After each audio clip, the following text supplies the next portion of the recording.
Om Sthapakaya cha dharmasya sarvadharmasvarupine avatara varishtaya Ramakrishnaya te namaha.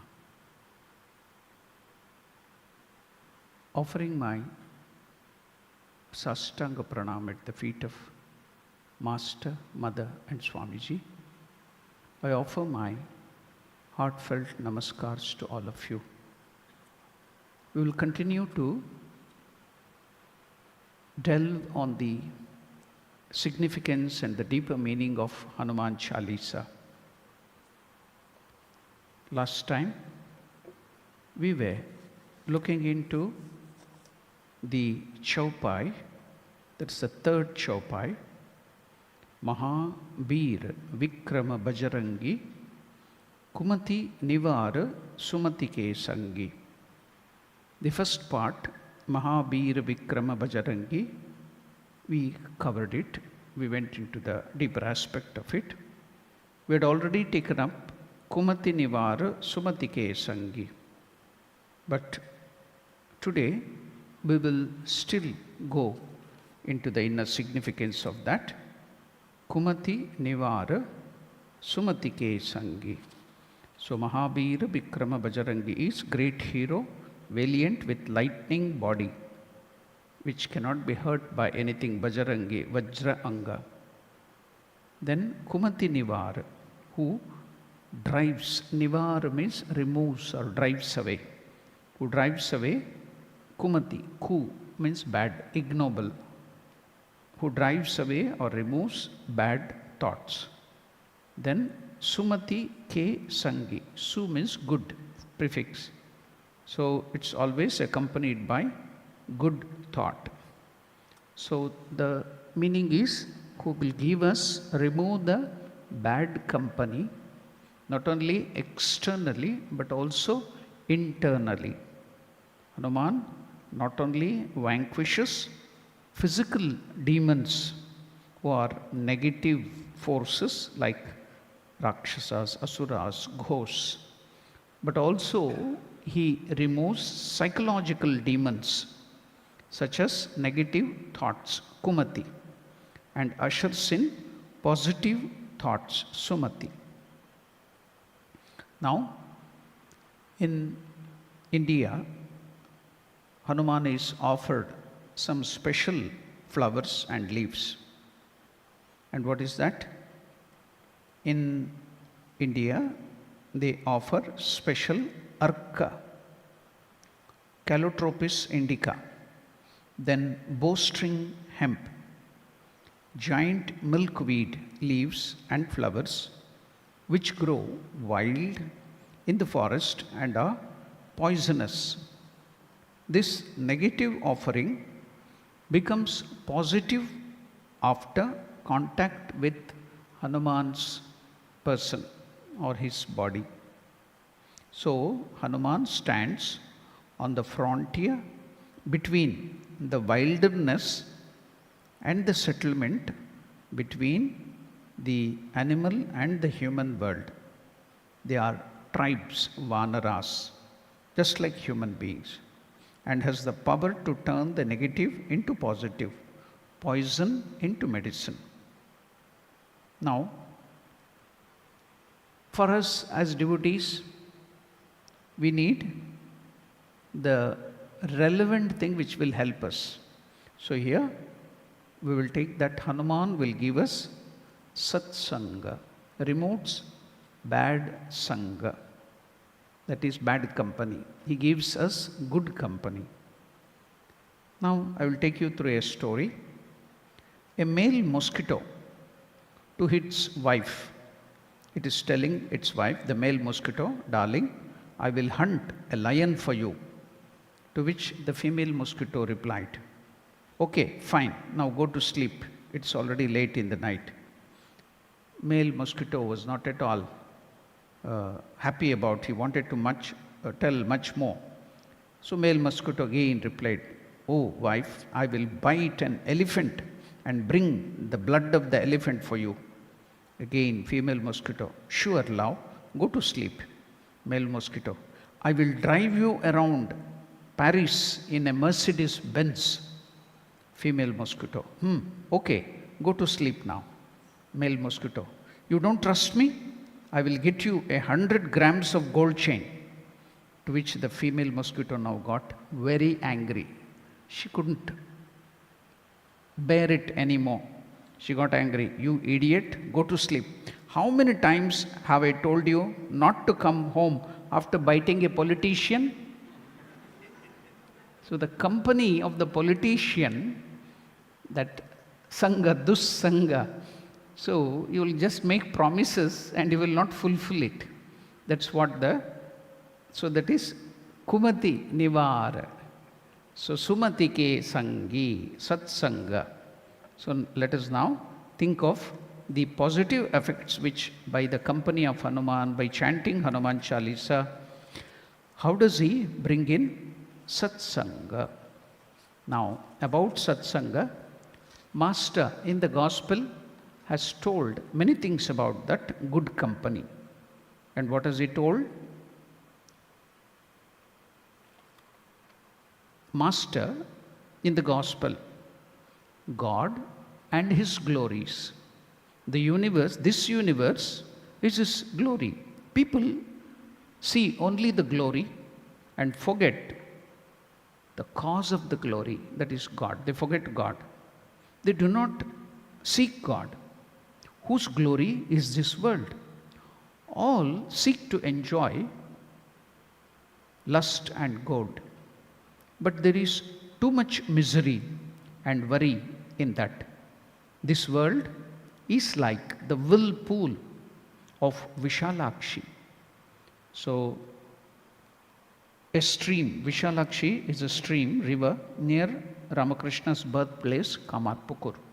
So there, he is comparing that to the whirlpool. What happens if the boat goes or if any animal goes near the whirlpool? Once a boat gets into it, there is no hope of rescue. Again, the world is like a thorny bush. You have hardly freed yourself from one set of thorns before you find yourself entangled in another. Once you enter a labyrinth, you find it very difficult to get out. Living in the world, a man or a woman becomes seared, as it were. What is the meaning of seared? S-E-A-R-E-D. Fried quickly at high temperature.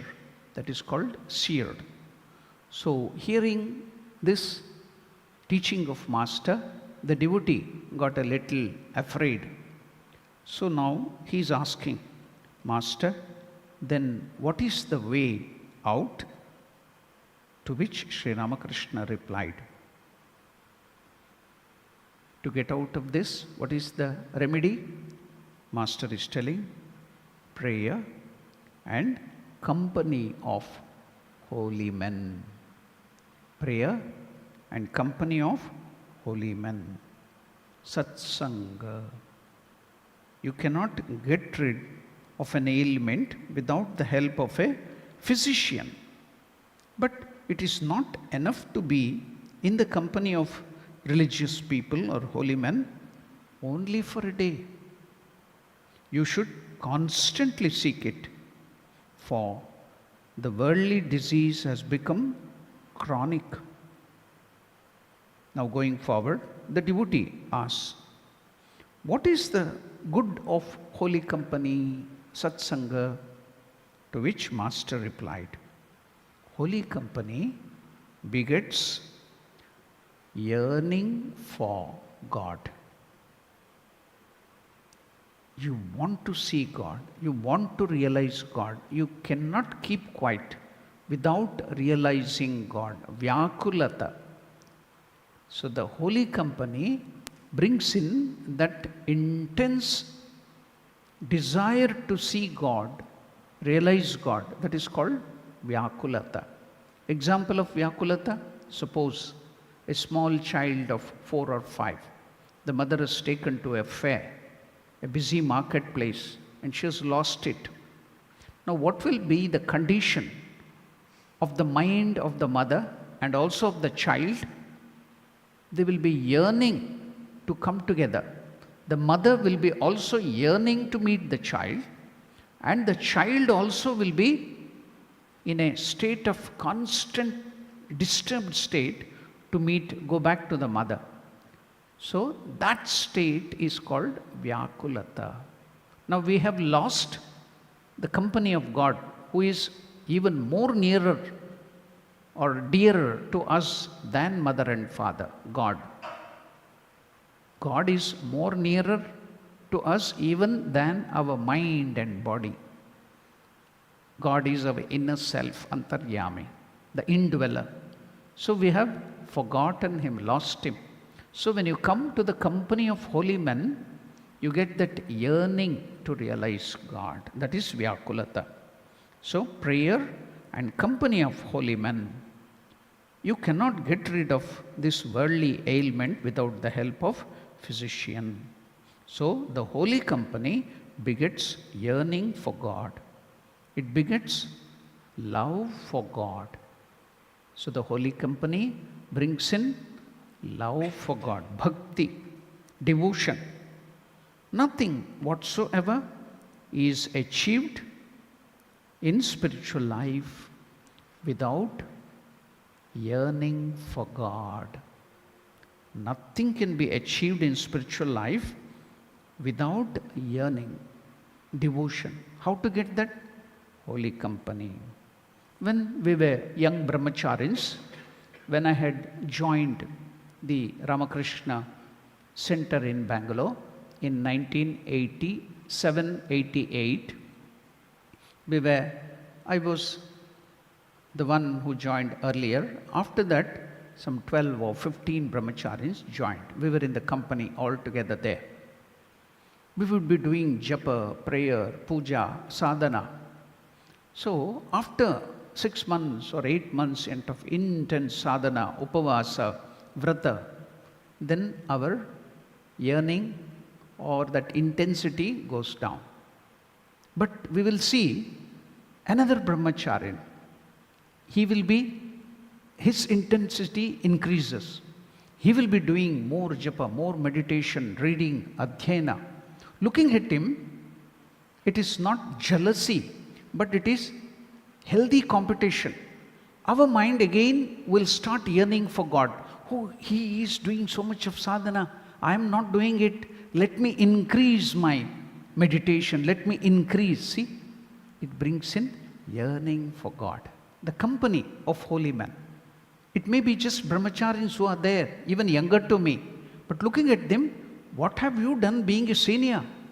You have joined early 1 year.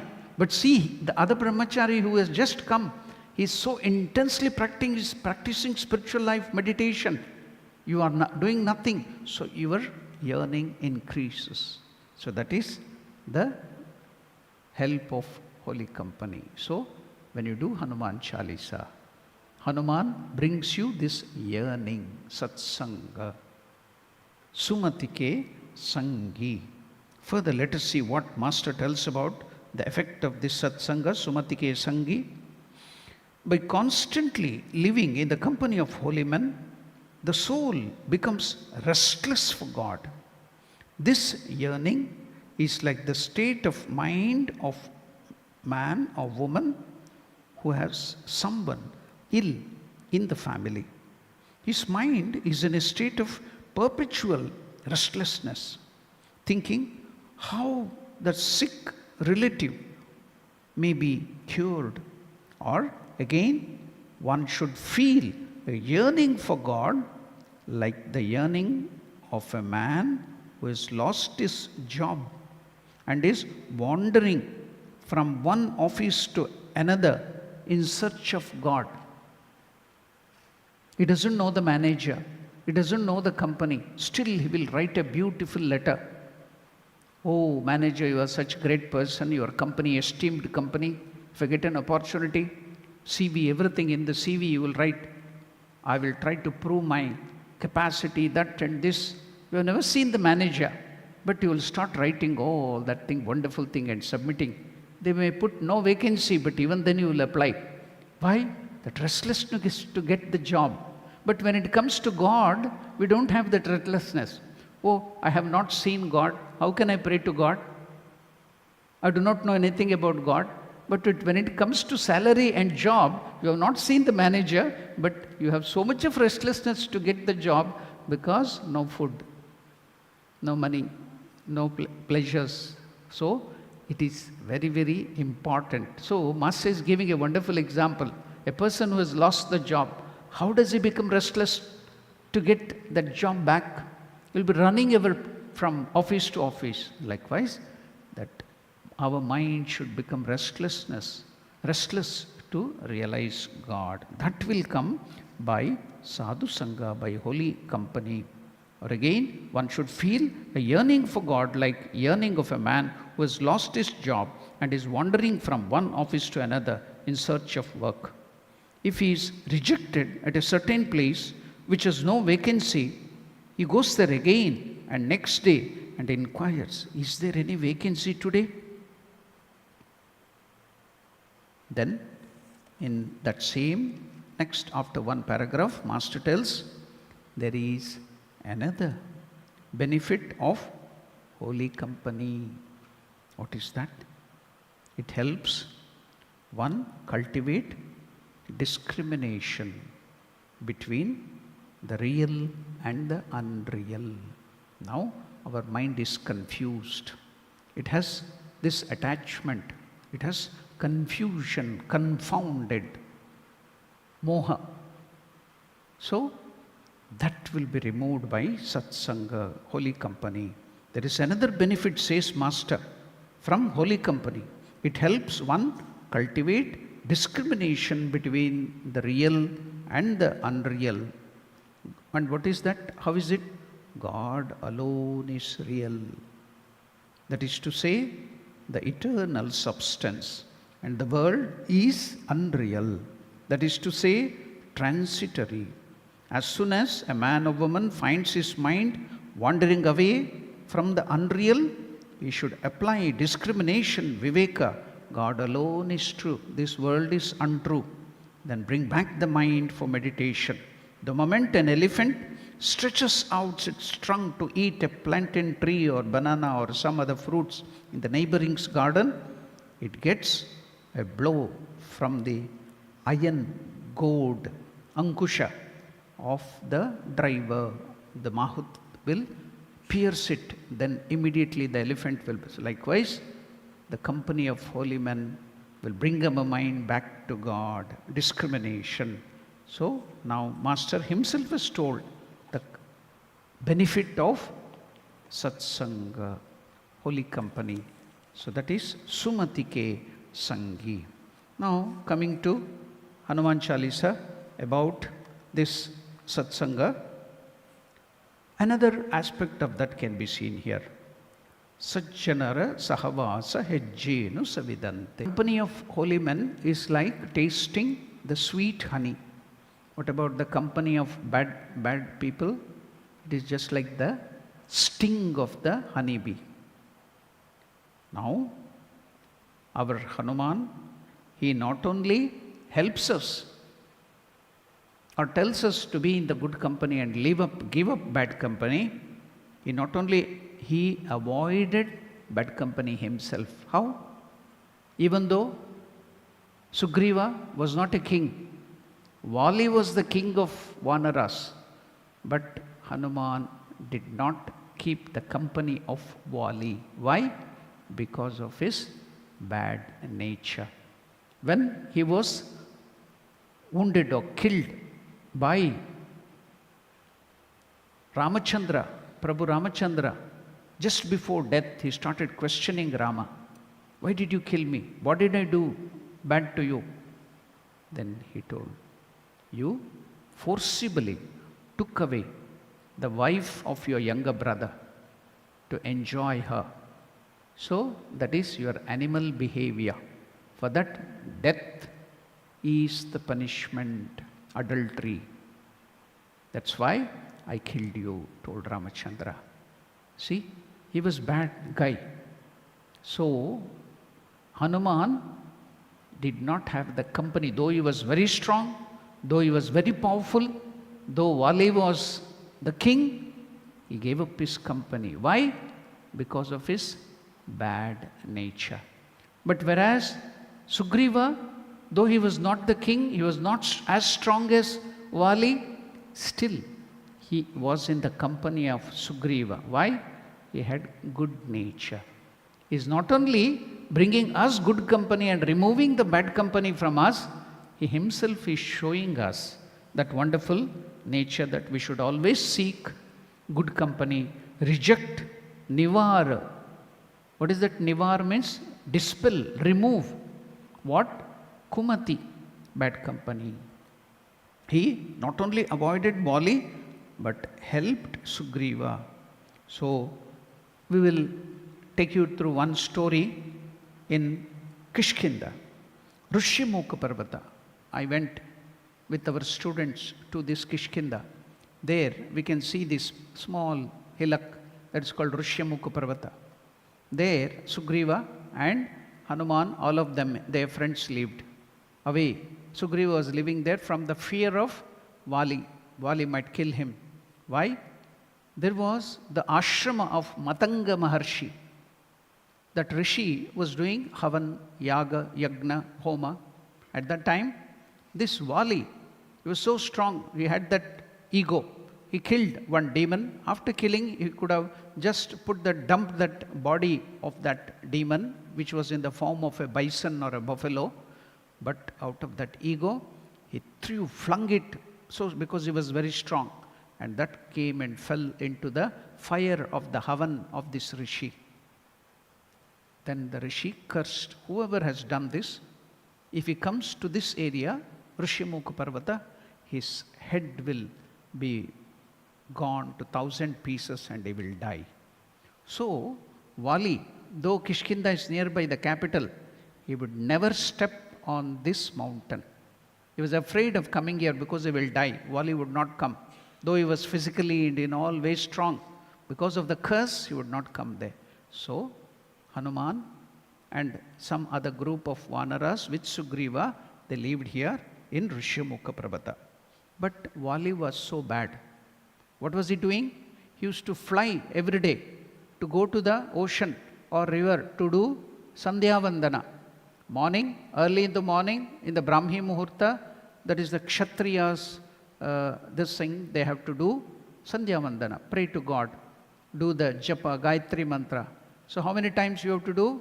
3 Sandhya. Generally we have forgotten, we will do only morning and the evening. Even the noon also we have to do Sandhya. So all the 3 times he used to fly. While flying, while going, he cannot land in Rishyamukha, but he will kick with his leg the head of Sugriva while flying. And again, while coming back, he used to kick the head of Sugriva, hurting him, troubling him. So how many times? 2 times, going and coming, morning. Noon time, again going and coming, Vali used to kick his head, Sugriva's, and hurt him and insult him, bully him. And in the evening also used to do the same. So how many times a day he used to do insult him and bully him, Sugriva? See, you can see his bad nature, Vali's. 6 times. So once Hanuman couldn't bear it. What did he do? He was very strong, even stronger than Vali, was much, much more stronger. But because of one of the truthful saying of one Rishi when he was a small child, you will forget all your energy until somebody reminds you when you have to do the work of God. So Hanuman had forgotten all his energy. He thought he was not so strong. So seeing this Vali hurting his friend Sugriva, what did he do? He caught hold of his leg and he told, if you do that again to my friend, I will pull your leg down and make it touch the Rishyamukha Parvata, then you will die. Then he got afraid. When Hanuman caught hold of the leg and he threatened him, I am going to pull you down and make your feet touch the Rishyamukha Parvata and your head will blow into 1,000 pieces. Then he begged him, oh Hanuman, leave me this time. I am not going to harm Sugriva again. Then after he promised, he left him. So now, you see, Hanuman. So one day Hanuman caught the legs of Vali and pulled him down to Parvata, that Rishyamukha Parvata. Vali was so terrified because if he sets foot on that hillock, his head would blow into pieces. So he pleaded Hanuman to let him fly so that he would never ever commit this mistake. So what is that again in Hanuman Chalisa? Not only it is just company of good and not in the company of bad.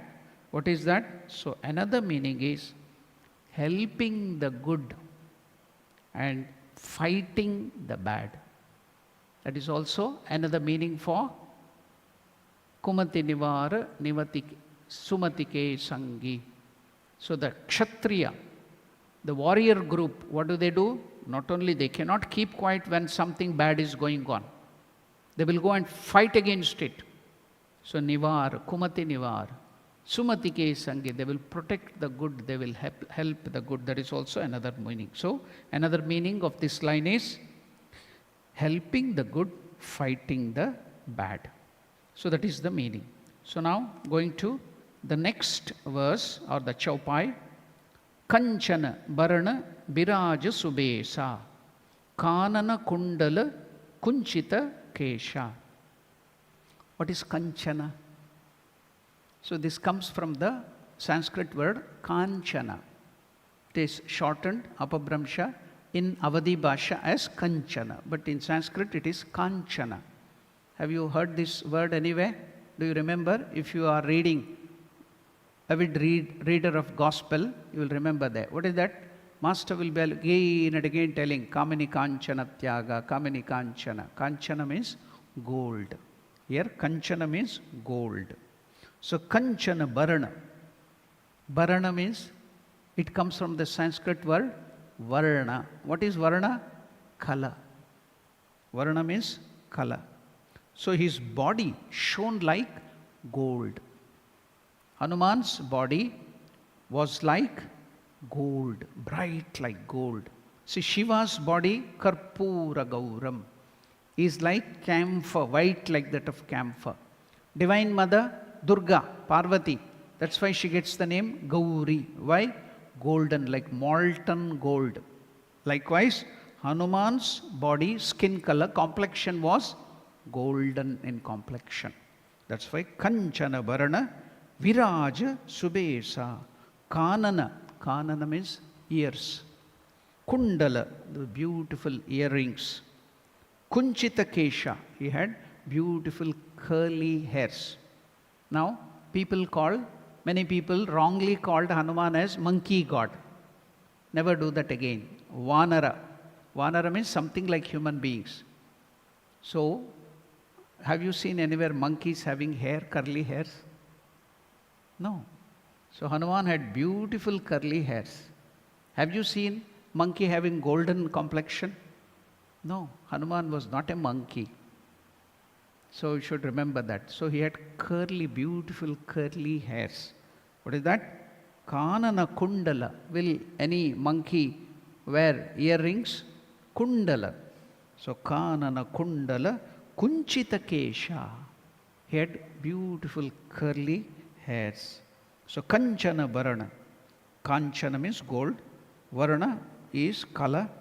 So form of Hanuman. Golden hue. Golden tinge. Like molten gold. Now, why this molten gold? What is the speciality of this gold?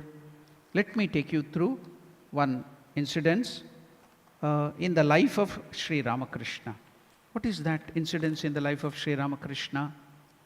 That is, in the great master we see the beauty and complexion of Sri Ramakrishna at that time when he was doing sadhana were so charming. Shardanandaji writes in the great master that the beauty overflowed as it were all around. See, to understand the complexion of Hanuman, if you read the life of Sri Ramakrishna, you can very well understand. What is that?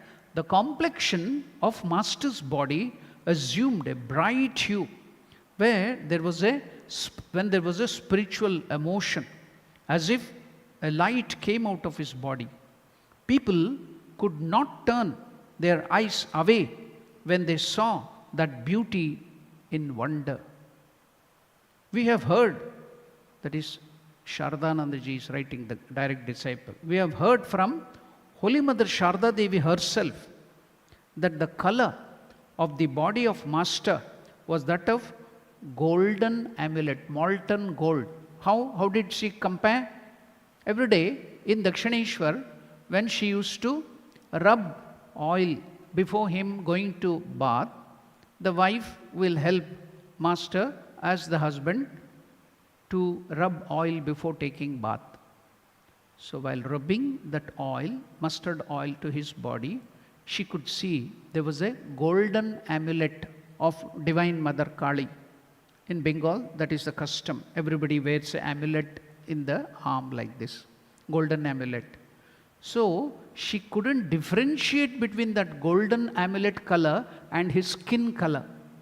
Mother used to tell this, Holy Mother, when she used to rub oil on the body of Master, the body would shine like molten gold. Why? Why is that? Mother used to tell, there was such beauty in the body, the color of the skin of Mother used to tell. So the golden amulet would be merged in that skin color, symbolizing his chosenity, that amulet which he used to put on his holy person. They mingled together, as it were, and became one. We have also heard, Sharadanandaji is writing in Great Master, from Master himself about his color. There was such bright and beauty that people used to stare at me. The chest and the face used to always be red, as if a light emanated from the body.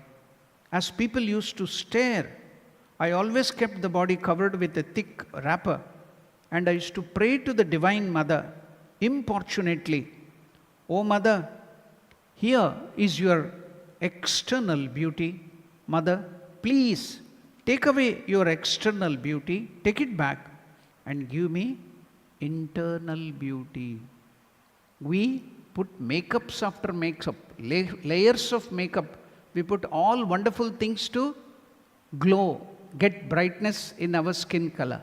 But Master, when he had, due to his spiritual emotions, due to that brahmacharya, due to celibacy, that color, he's telling, praying to Mother, "Mother, take away your external beauty, give me internal beauty." Master is praying to the Divine Mother, "O Mother," Master himself is saying, "Here is your external beauty. Mother, please take it back and give me internal beauty." I used to pass my hand over the body, slapping it again and again, and say, "Go in, go in."